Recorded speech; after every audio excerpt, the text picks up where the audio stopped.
യെഹെസ്കേൽ പ്രവാചകന്റെ പുസ്തകം 19-ാം അധ്യായം. നീ ഇസ്രായേലിന്റെ പ്രഭുവിനെ കുറിച്ച് ഒരു വിലാപം ചൊല്ലേണ്ടത്. നിന്റെ അമ്മ ആരായിരുന്നു? ഒരു സിംഹി തന്നെ. അവൾ സിംഹങ്ങളുടെ ഇടയിൽ കിടന്ന് തന്റെ കുട്ടികളെ ബാലസിംഹങ്ങളുടെ ഇടയിൽ വളർത്തി. അവൾ തന്റെ കുട്ടികളിൽ ഒന്നിനെ വളർത്തി. അത് ഒരു ബാലസിംഹമായി തീർന്നു. അത് ഇര തേടി പിടിപ്പാൻ ശീലിച്ചു. മനുഷ്യരെ തിന്നുകളഞ്ഞു. ജാതികൾ അവന്റെ വസ്തുത കേട്ടു. അവരുടെ കുഴിയിൽ അവൻ അകപ്പെട്ടു. അവർ അവനെ കൊളുത്തിട്ട് മിസ്രയീം ദേശത്ത് കൊണ്ടുപോയി.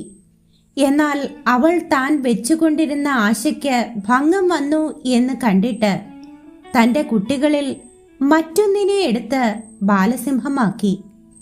അവനും സിംഹങ്ങളുടെ ഇടയിൽ സഞ്ചരിച്ച് ബാലസിംഹമായി തീർന്നു.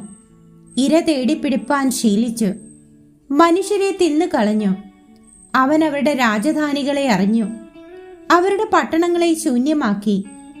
അവന്റെ ഗർജനം ഹേതുവായി ദേശവും അതിലുള്ളതൊക്കെയും ശൂന്യമായി പോയി. അപ്പോൾ ജാതികൾ ചുറ്റുമുള്ള സംസ്ഥാനങ്ങളിൽ നിന്ന് അവന്റെ നേരെ വന്ന് അവന്റെ മേൽ വല വീശി അവൻ അവരുടെ കുഴിയിൽ അകപ്പെട്ടു. അവർ അവനെ കൊളുത്തിട്ട് ഒരു കൂട്ടിലാക്കി ബാബേൽ രാജാവിന്റെ അടുക്കൽ കൊണ്ടുപോയി.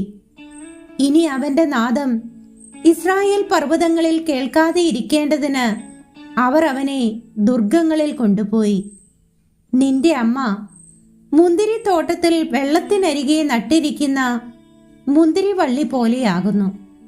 വളരെ വെള്ളമുള്ളതുകൊണ്ട് അത് ഫലപ്രദവും തഴച്ചതുമായിരുന്നു. അതിൽ അധിപതികളുടെ ചെങ്കോലുകൾക്കായി ബലമുള്ള കൊമ്പുകൾ ഉണ്ടായിരുന്നു. അത് തിങ്ങിയ കൊമ്പുകളുടെ ഇടയിൽ വളർന്നു പൊങ്ങിയിരുന്നു. അത് പൊക്കം കൊണ്ടും കൊമ്പുകളുടെ പെരുപ്പം കൊണ്ടും പ്രസിദ്ധമായിരുന്നു. എന്നാൽ അതിനെ ക്രോധത്തോടെ പറിച്ച് നിലത്ത് തള്ളിയിട്ടു. കിഴക്കൻ കാറ്റ് അതിന്റെ ഫലം ഉണക്കിക്കളഞ്ഞു. അതിന്റെ ബലമുള്ള കൊമ്പുകൾ ഒടിഞ്ഞ് ഉണങ്ങിപ്പോയി തീക്കിരയായി തീർന്നു. ഇപ്പോൾ അതിനെ മരുഭൂമിയിൽ ഉണങ്ങി വരേണ്ട നിലത്ത് നട്ടിരിക്കുന്നു. അതിന്റെ കൊമ്പുകളിലെ ഒരു കോലിൽ നിന്ന് തീ പുറപ്പെട്ട് അതിന്റെ ഫലം ദഹിപ്പിച്ചു കളഞ്ഞു.